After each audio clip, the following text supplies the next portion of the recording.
0201 1182 429009. Saya merupakan mahasiswa aktif dari Fakultas Hukum dengan program studi ilmu hukum dari Universitas Sriwijaya angkatan 2024. Di kesempatan video kali ini saya akan menjelaskan hasil dari analisis saya dari sebuah film, yakni berjudul Sehidup Semati.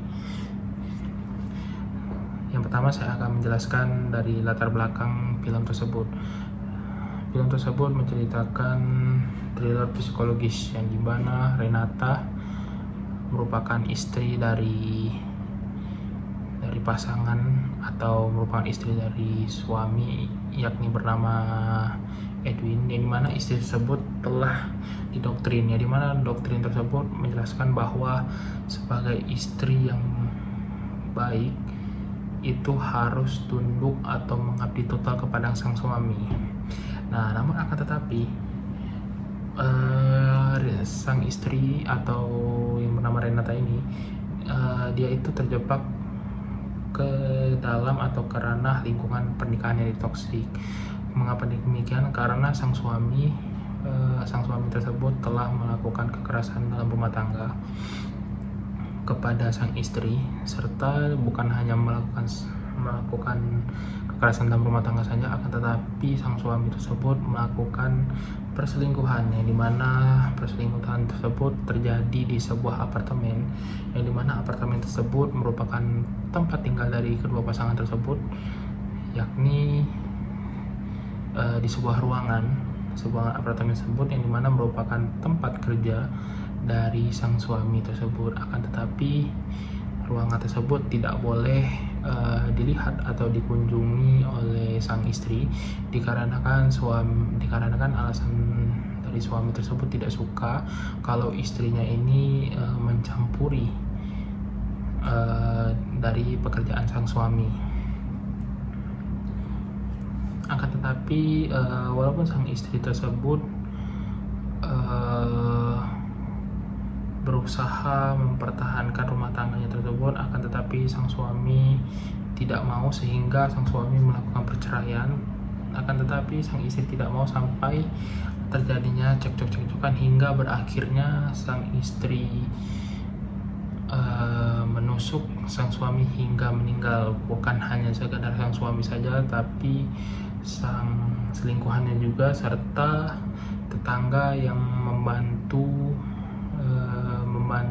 sang istri tersebut selama ini. Nah, lalu kalau kita kaitkan dengan pendekatan kriminologi feminis, ini ada 3 pendekatan, yakni saya jelaskan dari yang pertama dulu. Yang pertama itu adalah victimisasi berulang atau revictimization, yang dimana dari tokoh tersebut sang istri bukan hanya menjadi korban kekerasan fisik terhadap suaminya, akan tetapi juga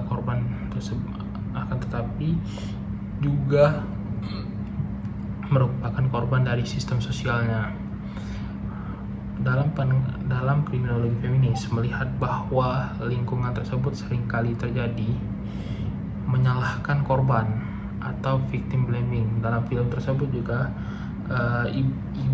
ibu dari Renata atau ibu mertua dari sang suami beserta lingkungan yang ada di gereja sekitar justru malah menasehati si Renata tersebut untuk tetap sabar serta banyak-banyak berdoa, bukan penolong si Renata tersebut keluar dari pernikahan yang toksik tersebut.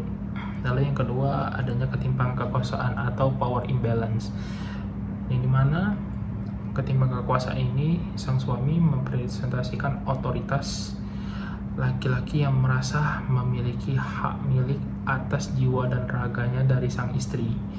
Dalam teori feminis radikal, kekerasan tersebut adalah merupakan sebuah alat kontrol, yang dimana alat kontrol tersebut untuk mempertahankan dominasi dari sebuah laki-laki atau patriarki.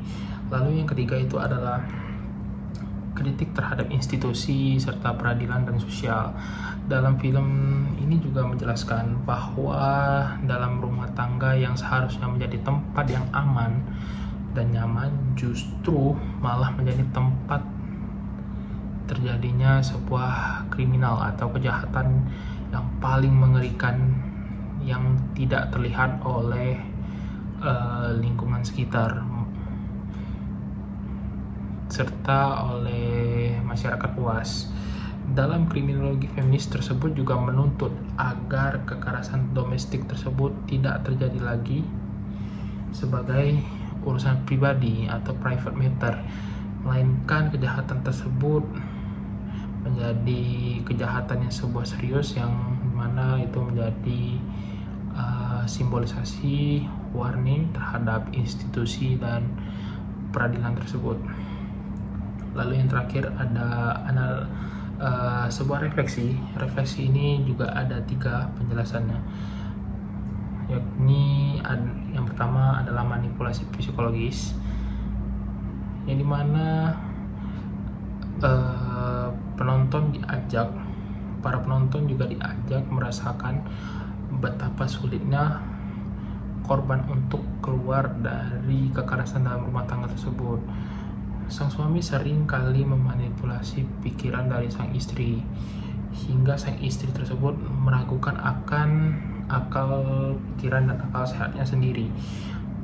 Dalam hal tersebut juga merefleksikan di dalam dunia nyata, yang dimana banyak sekali para korban tidak pergi, yang dimana mereka bukan orang bodoh, akan tetapi karena mental dari mereka tersebut sudah hancur secara sistematis yang dibuat oleh pasangannya tersebut atau dari sang suami.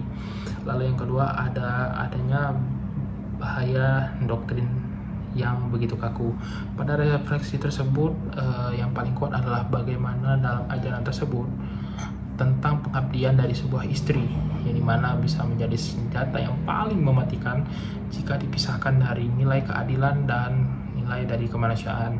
Lalu film tersebut mengajak para penonton mempertanyakan kembali tradisi atau dalam interpretasi pada agama yang melegitimasi penderitaan perempuan. Lalu yang terakhir adalah patahnya siklus dari kekerasan. Secara simbolis, dalam film tersebut menjelaskan bahwa untuk keluar dari siklus tersebut, para korban seringkali harus melewati penderitaan yang begitu luar biasa hingga melakukan perlawanan yang cukup adrenalin yang begitu tinggi.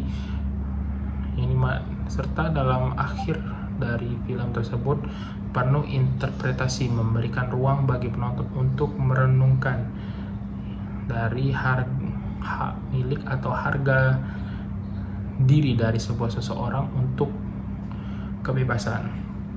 Nah, lalu kesimpulannya dari film tersebut menjelaskan juga bukan sekedar film tentang perselingkuhan